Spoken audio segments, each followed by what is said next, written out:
नमस्कार दोस्तों, बाबू भैया वाले क्लास में आपका एक बार पुनः स्वागत है।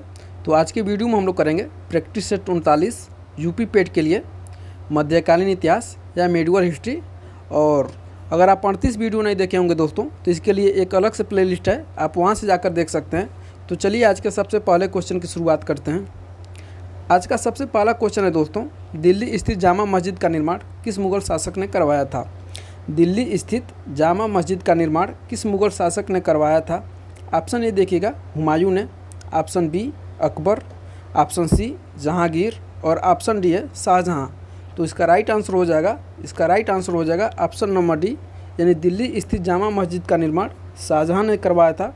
और क्वेश्चन में आपसे पूछा जाता है कि आगरा के ताजमहल का निर्माण किस मुग़ल शासक ने करवाया था? तो याद रखिएगा शाहजहां।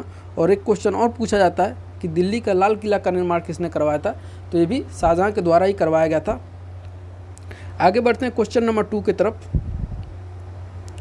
क्वेश्चन नंबर 2 है आपका, तुलसीदास ने रामचरितमानस की रचना किस भाषा में की है? तुलसीदास ने रामचरितमानस की रचना किस भाषा में की है? ऑप्शन ए देखिएगा ब्रज भाषा में, ऑप्शन ए ब्रज भाषा में, ऑप्शन बी संस्कृत भाषा में, ऑप्शन सी अवधी भाषा में और ऑप्शन डी है बाबू भैया आपका मैथिली भाषा में। तो इसका राइट आंसर हो जाएगा ऑप्शन नंबर सी, यानी तुलसीदास ने रामचरितमानस की रचना अवधी भाषा में की है। आगे बढ़ते हैं क्वेश्चन नंबर 3 की तरफ। क्वेश्चन नंबर 3 है आपका, खालसा पंथ की स्थापना किसने की? खालसा पंथ की स्थापना किसने की? ऑप्शन ए देखिएगा गुरु अंगद ने, ऑप्शन बी गुरु तेग बहादुर ने, ऑप्शन सी गुरु गोविंद सिंह ने और ऑप्शन डी गुरु अर्जुन देव ने। तो इसका राइट आंसर हो जाएगा ऑप्शन नंबर सी, यानी गुरु गोविंद सिंह के द्वारा खालसा पंथ का स्थापना किया गया था। और क्वेश्चन में आपसे पूछा जाता है कि सिख धर्म या सिख पंथ का संस्थापक कौन है? याद रखिएगा गुरु नानक। और एक क्वेश्चन दोस्तों काफ़ी महत्वपूर्ण आपसे पूछा जाता है, गुरु अर्जुन देव की हत्या किस मुग़ल बादशाह ने करवाई थी? गुरु अर्जुन देव की हत्या किस मुग़ल बादशाह ने करवाई थी? तो इसका राइट आंसर क्या हो जाएगा? जहांगीर। आगे बढ़ते हैं क्वेश्चन नंबर 4 की तरफ। क्वेश्चन नंबर 4 है आपका, पुरी का जहांगीर मंदिर कहाँ है? पुरी का जगन्नाथ मंदिर कहाँ है? माफ़ करिएगा दोस्तों, पुरी का जगन्नाथ मंदिर कहाँ है? ऑप्शन ए देखिएगा Tamil Nadu, option B Andhra Pradesh, option C पश्चिम बंगाल और ऑप्शन डी उड़ीसा। तो इसका राइट आंसर हो जाएगा ऑप्शन नंबर डी, यानी पुरी का जगन्नाथ मंदिर उड़ीसा में स्थित है। क्वेश्चन नंबर 5 देखिएगा, निम्नलिखित में से किस सुल्तान ने बाजार सुधार लागू किए थे? निम्नलिखित में से किस सुल्तान ने बाजार सुधार या बाजार नियंत्रण पद्धति लागू किए थे? ऑप्शन ए देखिएगा Balban, option B Iltutmish, option C Mohammad bin Tughlaq और ऑप्शन डी अलाउद्दीन खिलजी। तो इसका राइट आंसर हो जाएगा ऑप्शन नंबर डी, यानी अलाउद्दीन खिलजी के द्वारा क्या किया गया था? तो बाजार नियंत्रण पद्धति लागू की गई थी। क्वेश्चन नंबर 6 देखिएगा, अरब यात्री इब्न बतूता किस सुल्तान के काल में भारत आया? अरब यात्री इब्न बतूता किस सुल्तान के काल में भारत आया? ऑप्शन ए देखिएगा इल्तुतमिश के काल में, ऑप्शन बी मोहम्मद बिन तुगलक के काल में, ऑप्शन सी फिरोज शाह तुगलक के काल में और ऑप्शन डी गियासुद्दीन तुगलक के काल में। तो इसका राइट आंसर हो जाएगा ऑप्शन नंबर बी, यानी अरबी यात्री इब्न बतूता मोहम्मद बिन तुगलक के काल में भारत आया। और इसने एक पुस्तक की रचना भी की है, इसका क्या नाम है? तो किताबुल रेहला नामक पुस्तक की रचना इसने की है। कौन? तो इब्न बतूता ने। और मोहम्मद बिन तुगलक ने इब्न बतूता को दिल्ली के काजी पद पर नियुक्त किया था। ये भी क्वेश्चन में आपसे पूछा जाता है। तुगलक सुल्तानों में कौन एक कल्याणकारी सुल्तान कहलाता है? तुगलक सुल्तानों में कौन एक कल्याणकारी सुल्तान कहलाता है? ऑप्शन ए देखिएगा Ghiyasuddin Tughlaq, option B Mohammad bin Tughlaq, option C Firoz Shah Tughlaq और ऑप्शन डी इनमें से कोई नहीं। तो इसका राइट आंसर हो जाएगा ऑप्शन नंबर सी, यानी फिरोज शाह तुगलक क्या कहलाता है? तो दिल्ली सुल्तानों में एक कल्याणकारी सुल्तान कहलाता है। और याद रखिएगा क्वेश्चन में पूछा जाता है आपसे कि सबसे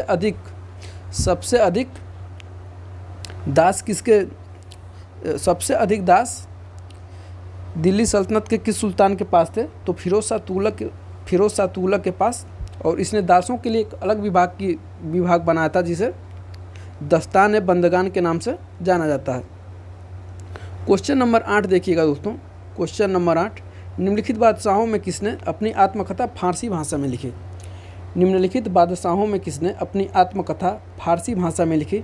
ऑप्शन ए देखिएगा Jahangir, option B Akbar, option C Aurangzeb और ऑप्शन डी बाबर। तो इसका राइट आंसर हो जाएगा बाबू भैया आपका, इसका राइट आंसर क्या हो जाएगा? ऑप्शन नंबर ए यानी जहांगीर।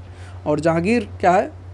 जहांगीर मुग़ल बादशाहों में से एक है जो अपनी आत्मकथा किस भाषा में लिखा है? तो फारसी भाषा में लिखा है। और दो ही याद रखिएगा, मुग़ल बादशाहों में से दो ऐसे सुल्तान हैं, दो ऐसे बादशाह हैं, बाबर और जहांगीर, जिन्होंने अपने क्या लिखा है? तो अपनी आत्मकथा लिखी है। लेकिन बाबर ने किस भाषा में लिखा है? तो बाबर ने तुर्की भाषा में लिखा है और जहांगीर ने फारसी भाषा में। और क्वेश्चन में आपसे पूछा जाता है कि मुग़लों की राजकीय भाषा क्या थी? तो फारसी थी। आगे देखिए क्वेश्चन नंबर 9, सर्वप्रथम किस मुस्लिम शासक ने अपनी राजधानी दिल्ली स्थानांतरित की? सर्वप्रथम किस मुस्लिम शासक ने अपनी राजधानी दिल्ली स्थानांतरित की? ऑप्शन ए देखिएगा Alauddin Khilji, option B Sikandar Lodi, option C Iltutmish और ऑप्शन डी है आपका बलबन। तो इसका राइट आंसर हो जाएगा ऑप्शन नंबर सी यानी इल्तुतमिश। और इल्तुतमिश ऐसा सुल्तान है, वो प्रथम सुल्तान है जिसने अपनी राजधानी दिल्ली स्थानांतरित की। कहाँ से? तो लाहौर से। और याद रखिएगा दिल्ली का वास्तविक संस्थापक किसे कहा जाता है? तो इल्तुतमिश को ही कहा जाता है। और इसके पहले वाले सुल्तान, इसके पहले कौन सुल्तान था? तो इसके पहले कुतुबुद्दीन ऐबक था। अपना शासन कहाँ से चलाता था? तो लाहौर से चलाता था। लेकिन इल्तुतमिश ऐसा पहला सुल्तान है जिसने अपनी राजधानी को कहाँ लेकर आया? लाहौर से दिल्ली लेकर आया और इसे ही दिल्ली का वास्तविक संस्थापक के नाम से जाना जाता है। क्वेश्चन नंबर 10 देखिएगा दोस्तों। क्वेश्चन नंबर 10 है, दिल्ली सल्तनत के किस सुल्तान को उलुग खां के नाम से जाना जाता था? दिल्ली सल्तनत के किस सुल्तान को उलुग खां के नाम से जाना जाता था? ऑप्शन ए देखिएगा Qutubuddin Aibak, option B Mohammad bin Tughlaq, option C Balban और ऑप्शन डी इल्तुतमिश। तो इसका राइट आंसर हो जाएगा ऑप्शन नंबर सी यानी बलबन को क्या कहा जाता था? बलबन को उलुग खां के नाम से जाना जाता था। दोस्तों आप अभी तक हमारे चैनल को सब्सक्राइब नहीं किए हैं तो सब्सक्राइब कर लीजिएगा, ताकि इसी तरह से मज़ेदार क्वेश्चन हम आपके बीच लाते रहेंगे। और जब तक आपका एग्ज़ाम नहीं हो जाता दोस्तों, तब तक इसी तरह का प्रैक्टिस सीरीज आपके बीच हम लेकर आते रहेंगे। आगे बढ़ते हैं क्वेश्चन नंबर 11 की तरफ। तो क्वेश्चन नंबर 11 है, नगद वेतन देने वाला सल्तनत का पहला सुल्तान कौन था? नगद वेतन देने वाला सल्तनत का पहला सुल्तान कौन था? ऑप्शन ए देखिएगा Alauddin Khilji, option B Iltutmish, option C Balban और ऑप्शन डी मोहम्मद बिन तुगलक। तो इसका राइट आंसर हो जाएगा option number A Alauddin Khilji. वह प्रथम सुल्तान है, अलाउद्दीन खिलजी दिल्ली का वह प्रथम सुल्तान है जिसने नगद वेतन सैनिकों को दिया था। क्वेश्चन नंबर 12 है। क्वेश्चन पढ़ने से पहले ही हम आपको अलर्ट कर देना चाहते हैं, वेरी मोस्ट इम्पॉर्टेंट क्वेश्चन है, वेरी मोस्ट इम्पॉर्टेंट क्वेश्चन है। आप इसको गलत नहीं करिएगा अगर आपके एग्जाम में पूछा जाता है तो। अब क्वेश्चन हम पढ़ते हैं, चित्तौड़ का कीर्ति स्तंभ किसने बनवाया था? चित्तौड़ का कीर्ति स्तंभ किसने बनवाया था? ऑप्शन ए देखिएगा राणा सांगा ने, ऑप्शन बी राणा कुंभा ने, ऑप्शन सी मलिक सरवर ने और ऑप्शन डी मेदिनी राय ने। तो इसका राइट आंसर क्या हो जाएगा? ऑप्शन नंबर बी यानी चित्तौड़ का कीर्ति स्तंभ राणा कुंभा ने बनवाया था। क्वेश्चन नंबर 13 देखिएगा, निम्नलिखित में से किस सूफी संत को सिद्ध पुरुष कहा जाता था? निम्नलिखित में से किस सूफी संत को सिद्ध पुरुष कहा जाता था? ऑप्शन ए देखिएगा बख्तियार काकी, ऑप्शन बी निजामुद्दीन औलिया, ऑप्शन सी फरीदुद्दीन गज ए शंकर और ऑप्शन डी हमीमुद्दीन नागौरी। तो इसका राइट आंसर हो जाएगा दोस्तों ऑप्शन नंबर बी यानी ऑप्शन नंबर बी निजामुद्दीन औलिया को सिद्ध पुरुष के नाम से जाना जाता था। और याद रखिएगा, आप हमारा चिश्ती सिलसिला वाला अगर वीडियो नहीं देखे होंगे तो इसका लिंक हम आपको पहले डिस्क्रिप्शन में दे देंगे, आप जाकर देख लीजिएगा। और मैं पूरा दावे के साथ कह सकता हूं दोस्तों कि आपको एकदम याद हो जाएगा, वो एक बातें याद हो जाएगी। और जो क्वेश्चन पूछा जाता है, बस 7 मिनट का लेक्चर है, आप सुन लेंगे तो पूरा आपको याद हो जाएगा, वहाँ से आपका एक भी क्वेश्चन गलत नहीं होगा। तो निजामुद्दीन औलिया को सिद्ध पुरुष के नाम से जाना जाता है। और इनका प्रिय शिष्य कौन था? तो इनका प्रिय शिष्य क्वेश्चन में अगर आपसे पूछा जाए तो इनका प्रिय शिष्य अमीर खुसरो था। और निजामुद्दीन औलिया की उपाधि क्या है? सल्तनत उल औलिया, सल्तनत उल औलिया यानी संतों का सुल्तान। ये भी क्वेश्चन में पूछा जा चुका है कि संतों का सुल्तान किस सूफी संत को कहा जाता है। तो इसका राइट आंसर क्या हो जाएगा? निजामुद्दीन औलिया। आगे बढ़ते हैं क्वेश्चन नंबर 14 की तरफ। क्वेश्चन नंबर 14 है दोस्तों, शेख सलीम चिश्ती का दरगाह कहाँ है? शेख सलीम चिश्ती का दरगाह कहाँ है? ये भी चिश्ती सिलसिले से संबंधित है, शेख सलीम चिश्ती। ऑप्शन ए देखिएगा Fatehpur Sikri, option B Agra, option C Mumbai और ऑप्शन डी जयपुर। इसका राइट आंसर हो जाएगा दोस्तों ऑप्शन नंबर ए, यानी शेख सलीम चिश्ती का दरगाह फतेहपुर सीकरी में स्थित है। और इनके दरगाह का निर्माण कौन करवाया था? तो इनके दरगाह का निर्माण अगर आपसे क्वेश्चन में पूछा जाए कि शेख सलीम चिश्ती के दरगाह का निर्माण किसने करवाया, ये तो यहाँ पे पूछा जा रहा कहाँ है, लेकिन पूछा जाए निर्माण किसने करवाया, तो मुग़ल बादशाह अकबर ने। याद रखिएगा अकबर ने।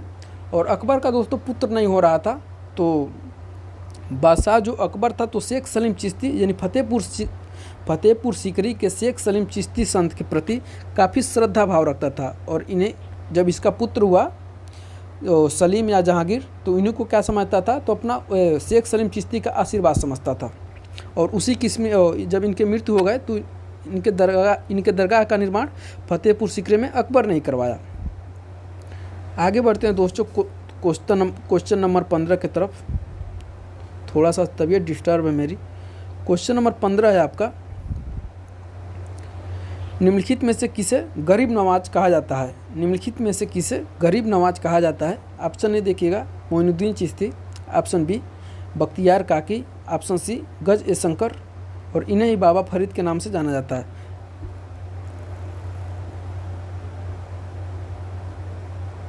बाबा फरीद, बाबा नीचे लिख देते हैं फरीद। क्वेश्चन एक बार और पढ़ते हैं, निम्नलिखित में से किसे गरीब नवाज के नाम से जाना जाता है? तो ऑप्शन ए देखिएगा मोइनुद्दीन चिश्ती, ऑप्शन बी बख्तियार काकी, ऑप्शन सी गज ए शंकर या बाबा फरीद और ऑप्शन डी निजामुद्दीन औलिया। तो इसका राइट आंसर हो जाएगा ऑप्शन नंबर ए, यानी मोइनुद्दीन चिश्ती को गरीब नवाज के नाम से जाना जाता है। और याद रखिएगा 1192 ईस्वी में मोहम्मद गोरी के साथ मोइनुद्दीन चिश्ती भारत आए थे और अजमेर में क्या करने लगे? तो अस्थायी रूप से निवास करने लगे और यहीं पर इनकी मृत्यु है और यहीं पर इनकी मृत्यु हुई। और इनका दरगाह भी कहाँ पे है? तो अजमेर में स्थित है और उसे गरीब नवाज या ख्वाजा साहब के नाम से जाना जाता है। तो कैसा लगा दोस्तों आज का मेरा क्वेश्चन? आप हमें कमेंट करके ज़रूर बताइएगा और आप हमें कमेंट करते रहिए, ताकि आपका एक कमेंट हमें एकदम टॉनिक के जैसा ही काम करता है। और आप भर के कमेंट करते हैं तो काफ़ी अच्छा लगता है हमें। तो ये वीडियो अपने दोस्तों के साथ ज़्यादा से ज़्यादा शेयर करिए दोस्तों, और मिलते हैं हम अगले वीडियो में। तब तक के लिए बहुत बहुत धन्यवाद।